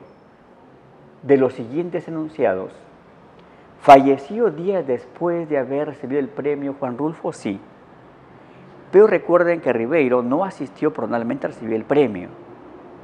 ¿Quién asistió? Asistió su hijo, su esposa Lidia Cordero, pero un escritor peruano, un autor peruano, por pedido de Julio Ramón Ribeiro, asistió hasta México, subió al podio, recibió el premio y dijo, este premio lo recibo en nombre, lo recibo para mi amigo Julio Ramón Ribeiro. ¿Quién fue? Alfredo Bryce Echenique, ¿no? ¿Cultivó diversos géneros? Claro. Recuerden que Ribeiro fue polifacético. ¿Tuvo diferencias políticas con Vargas Llosa? Sí, sí, ¿no? Sucede que por lo común Ribeiro se mantuvo siempre una tendencia un poco hacia el socialismo o tal vez al margen de la política. Y además apoyó una propuesta de Alan García, ¿no? La propuesta de Alan García de querer estatizar el sistema financiero. Y que dijo Vargas Llosa, no, eso va a ser malo para el país. Eso fue un momento, digamos, de discrepancia, ¿no? Sin embargo, pasó la discrepancia y Vargas Llosa, pasado el tiempo, reconoce, ¿no?, que Julio Ramón Ribeiro es un cuentista universal. El conjunto de sus cuentos se reúne en 4 tomos, originalmente en 4 tomos, La palabra del mudo.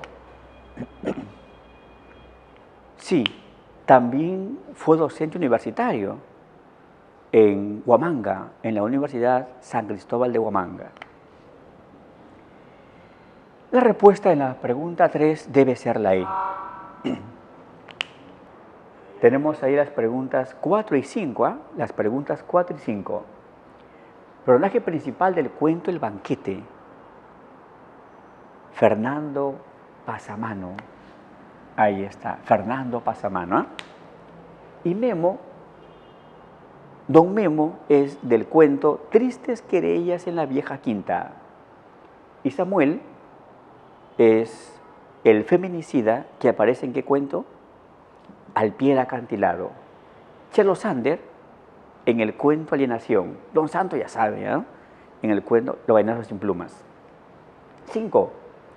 Diálogo predominante en el banquete. Una raya o guión habla uno, otra raya o guión habla otro. Ahí estamos en ¿qué?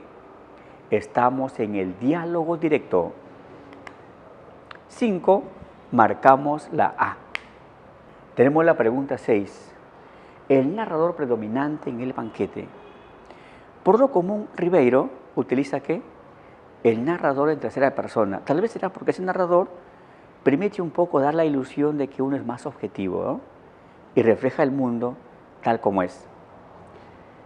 Sí, la respuesta va a ser el narrador en tercera persona. ¿Qué pretendía lograr el protagonista de El banquete?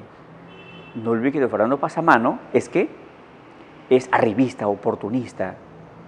Y eso va a reflejar lo que es constante en la política peruana, ¿no? La corrupción, buscar siempre a alguien que esté en la política para un trabajo. O sea, no se preocupan algunos de prepararse bien para que si son convocados al gobierno puedan dar lo mejor por el Perú. No, se preocupan simplemente de qué, de apoyar a ese político y luego qué, dame un trabajo, dame un cargo. Y luego entran al cargo y a qué se dedican, a la mediocridad y a la corrupción. ¿Qué le pide?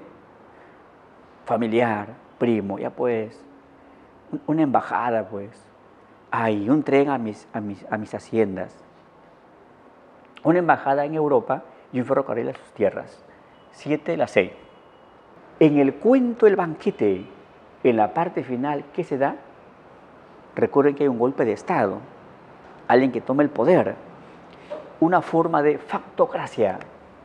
Factocracia. ¿Y qué es plutocracia? El gobierno de los que tienen el poder económico. Plutocracia, el gobierno de los jóvenes. Gerontocracia, ¿el gobierno de quiénes? De los ancianos. Un dato no corresponde al cuento El banquete. Un periódico informa que el presidente ha sido sacado del poder, sí. Don Fernando invierte toda su fortuna en un banquete y en una fiesta para su familiar el presidente, sí. Pasa a manos del oportunista, tremendo oportunista. Antes de la fiesta, don Fernando le pide beneficios al presidente, no. Fue después de la fiesta. Y además de manera lógica, ¿no? Si tú a alguien está sano, le pides un favor, te va a decir, no, después lo voy a pensar. Pero si está ebrio, por lo común el ebrio que hace, ofrece todo, ¿no? La respuesta debe ser lo incorrecto, 9 la D. Otra vez respecto al cuento El banquete, ya sabes que es el cuento más evaluado en la ONT. Tal vez será porque ese cuento viene a captar la esencia política peruana, ¿no? Corrupta, arribista, los golpes de Estado constantes. Usa el narrador extradiegético, claro. El narrador en tercera persona, que es sinónimo de extradiegético. Recuerden que los cuentos Ribeiro por lo común son de relato lineal, ¿no? Inicio, nudo, desenlace. ¿Critica nuestro sistema político? Sí.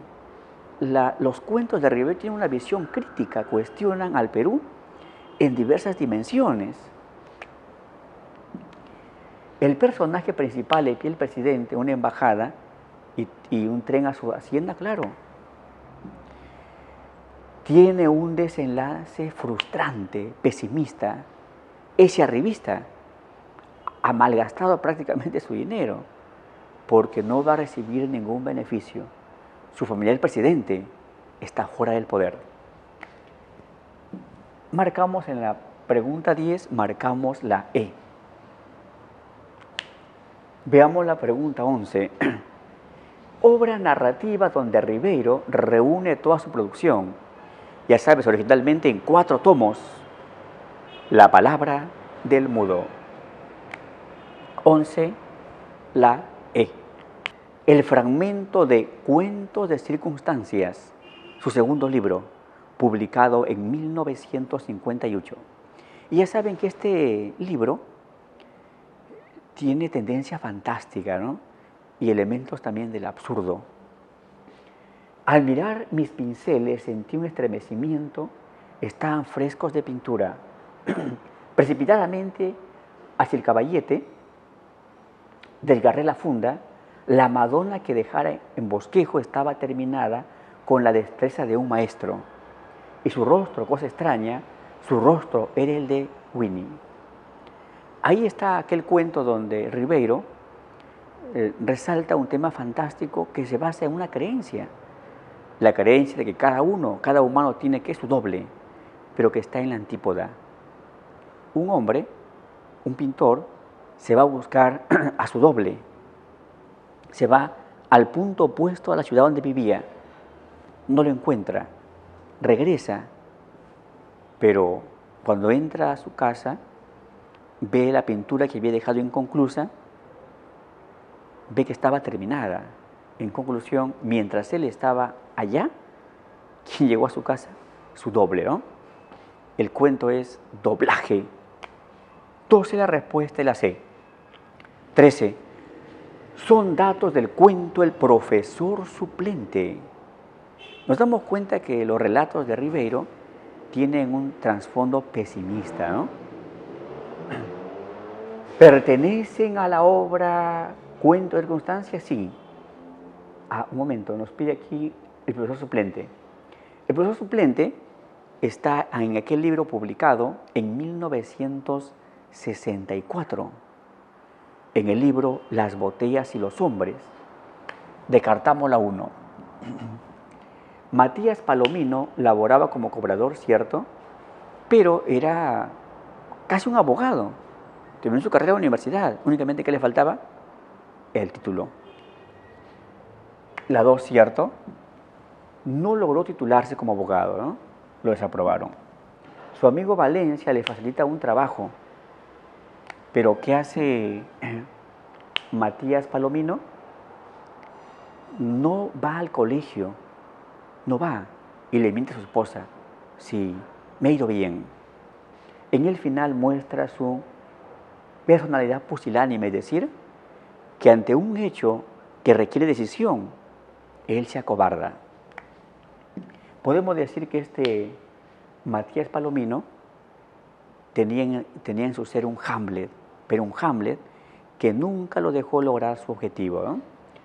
La respuesta debe involucrar a 2, 3, 4, 5. La clave ya está ahí, ¿no? La D, 2, 3, 4 y 5. 13, la D. 14. Son personajes del cuento Al pie del acantilado. El cuento que tiene como tema central, ¿cuál? La migración sierra-costa hacia Lima y la carencia de vivienda, y por tanto, ¿qué debe hacer el habitante? Invadir. Muchas veces no logra su meta. Lo botan de su espacio que ha invadido, ¿no? Leandro, el personaje principal, el narrador protagonista, él nos va contando la historia. Sus hijos, Pepe, Toribio, la conviviente de Toribio, Delia, Samuel, ya dijimos, el feminicida. La respuesta involucra todas. 14, la B. Tenemos la pregunta 15. El acápite del cuento Al pie del acantilado. ¿Y ese cuento está en qué obra? En una obra también publicada en 1964. ¿Qué obra?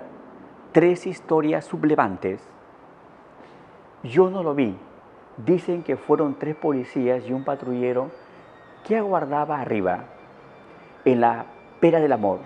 Me contaron que bajó corriendo hacia mi casa y que a mitad del desfiladero, él, que nunca daba un paso en falso, resbaló sobre el canto rodado, sobre las piedras pequeñas, ¿no?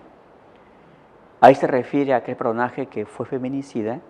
La policía lo ubica y lo llevan a la cárcel, ¿eh? Samuel. 15, marcamos la E. Pregunta 16. En el acápite, en el fragmento de Al pie del acantilado, entraron varios hombres al mar. Yo los vi que iban cortando las bravas y los vi casi sin pena. En verdad, estaba agotado y no podía siquiera conmoverme. Lo fueron jalando entre varios, lo traían casi hinchado hacia mí. Después me dijeron que estaba azul y que lo habían mordido los toyos a unos peces. Pero yo no lo vi.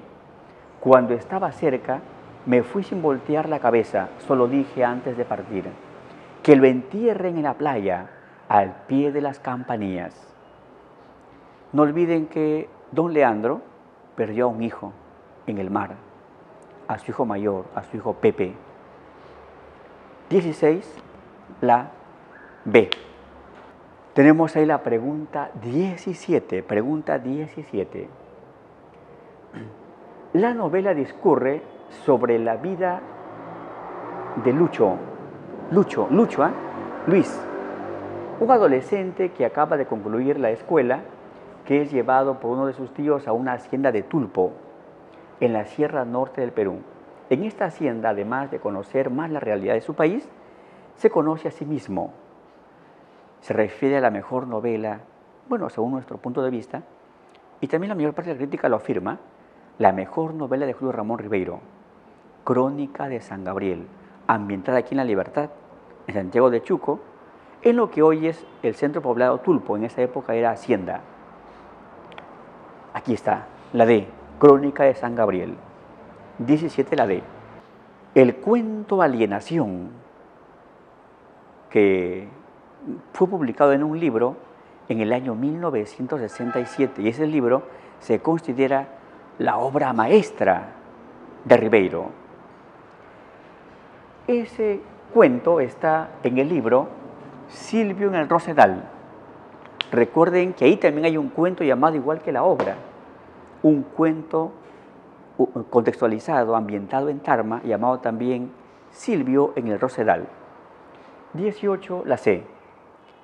Veamos la pregunta 19. En la pregunta 19 nos piden relacionar Queca, Pascual, Fernando Pasamano, Leandro y Aquito con sus datos.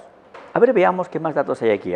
Ahora relacionamos los datos anteriores con estos componentes. En los anteriores, mira la pregunta, ahí está 1 Queca, 2 Pascual, 3 Fernando Pasamano, 4 Leandro y 5 Aquito. Tenemos ahí 1 Queca, tiene que ver con alienación. 1 con la B. 2 Pascual, es el cerdo que aparece en el cuento Los gallinazos sin plumas. 2 con la D. 3 Fernando Pasamano, el banquete. 3 con la A.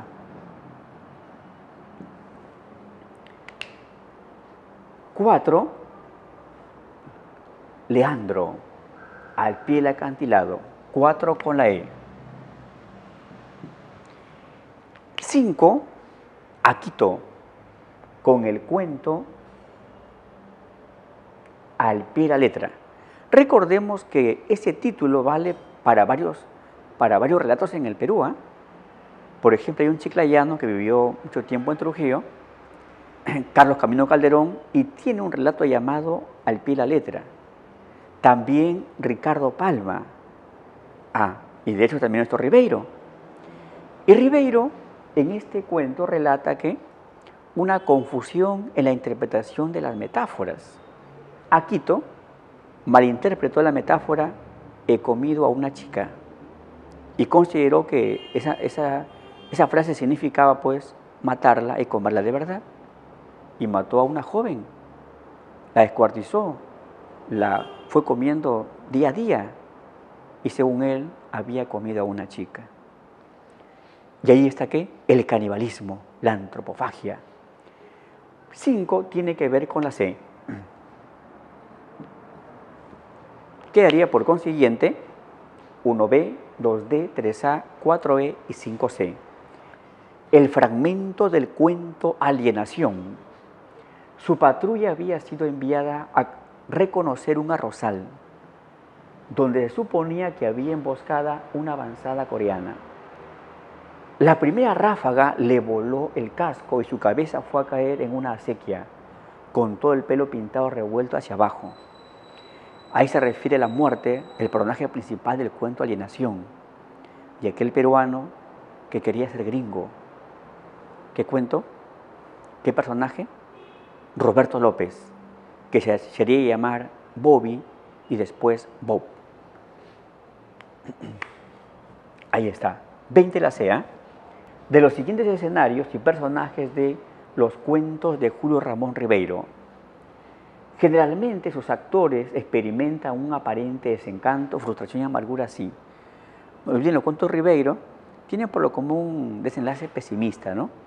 Pero tal vez sea una advertencia que el peruano, a pesar de todo, hay que seguir luchándola, ¿no?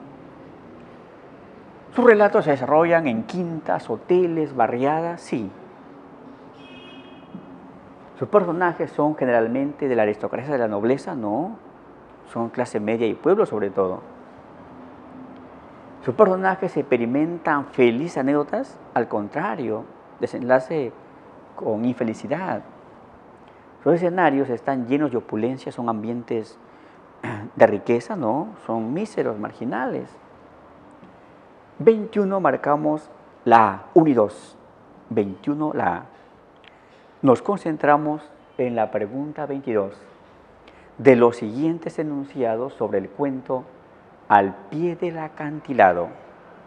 Forma parte del libro de cuentos Tres historias sobre Levante, sí, que se publicó en 1964. Su protagonista, el viejo Leandro, pierde muchas batallas en la vida, claro. Entre esas batallas que pierde a su hijo. Después, ya saben que lo desalojan.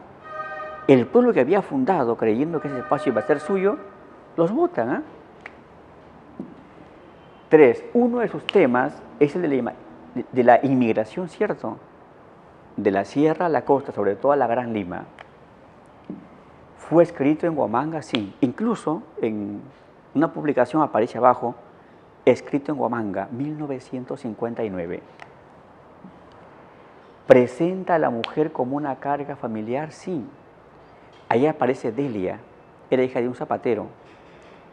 Cuando Toribio rapta a Delia, o mejor dicho, se escapa con Delia, el zapatero llora, pero después dijo, un momento, antes tenía una hija, tenía que trabajar para ella, ahora ya menos complicado la vida, trabajar únicamente para mí.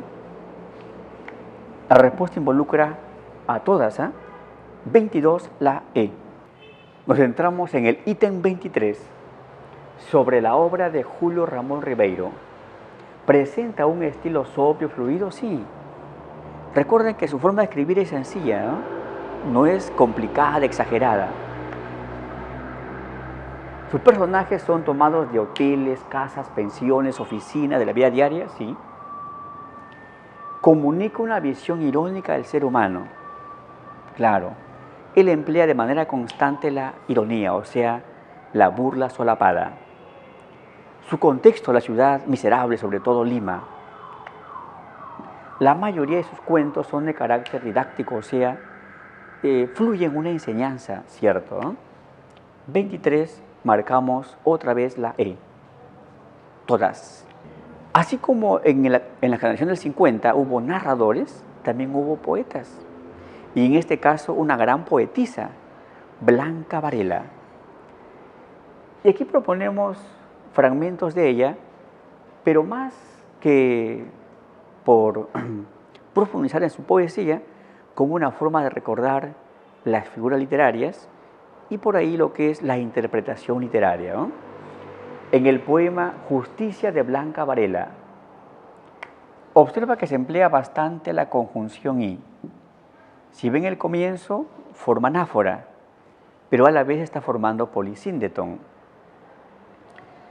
O también repetir en el comienzo vino, vino, forma anáfora también, ¿no? Encontramos anáfora, hallamos polisíndeton, y así al final se repite pájaro, pájaro, o sea, también hay epífora o conversión. Ahora sí veamos a ver qué nos exigen en las alternativas. ¿Qué es verso libre? Sí, porque no tiene rima, no tiene métrica. Anáfora y epífora, sí. Y como hay anáfora y a la vez epífora, eso se denomina complexión.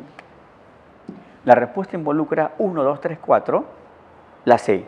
Pregunta 24, la C. Pregunta 25. En los versos de Blanca Varela. Podemos decir que una de las grandes poetisas del Perú, ya saben, es de la generación del 50. Y el vientre vacío pero con alas y sin vientre. Tú sabes, la pasión, la obsesión, la poesía, la prosa, el sexo, el éxito o viceversa. El vacío congénito, el huevecillo moteado, entre millones y millones de huevecillos moteados, tú y yo. Dice, el vientre vacío pero con alas le está dando vida a mí mismo. Pasión, obsesión, poesía, asíndeton. Entre millones y millones de huevecillos, tú y yo. Está exagerando, hipérbole. Veamos las alternativas. Asíndeton, sí. Hipérbole, exageración, sí hay. Animismo también. Paronomasia, parónimas, no. Influencia de Rubén Darío, o sea, modernismo, no. La respuesta va a ser la A. Marcamos ahí la A. Pregunta 26. El nadador contra la corriente, el que asciende de mar a río, de río a cielo, de cielo a luz, de luz a nada. Observamos por aquí río, río, cielo, cielo, luz, luz. Ese tipo de engranaje es concatenación. En la pregunta 26 marcamos la D, concatenación. Tenemos el ítem 27. Porque así es este amor, que nada comprende y nada puede.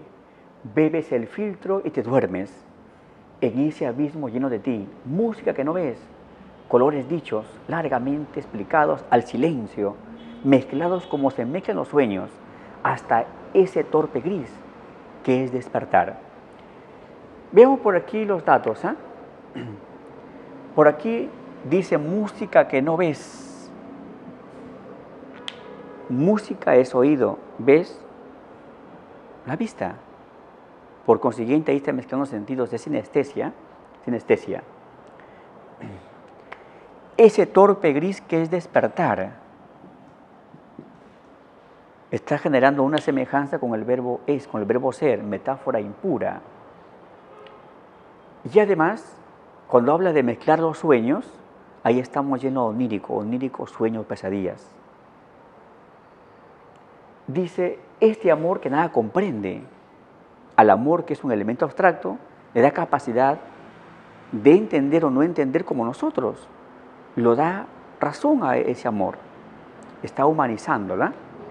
Ahora sí veamos qué nos proponen las alternativas. Ahí dice, como se mezclan los sueños, símil. Dice que el amor no entiende, lo está humanizando. Música que no ves, sinestesia. ¿Qué es despertar? Metáfora impura. El hablar de sueños, eso es lo onírico, que fue un elemento surrealista. La respuesta debe ser todas. Marcamos la D. Tenemos la pregunta 28. El mar está lejano y solo, la tierra impura y vasta. ¿Qué manifiesta? Fíjate, en el verbo está. El segundo verso de manera completa debería ser: la tierra está impura y vasta. Está. Se eliminado porque sobreentiende. Eliminar es una elisión y forma en literatura la figura llamada elipsis. 28 la C. 29. Un dato no corresponde a la lírica de Blanca Varela. Pertenece a los 50, sí. Es esteticista. ¿Qué significa esteticista? Que únicamente trabaja la musicalidad, la fantasía, y no refleja los problemas sociales o existenciales, y ella sí. Por tanto, su poesía no es esteticista. Podemos decir que es afirmada en la realidad y de tendencia un poco social y sobre todo existencialista. 29, la B.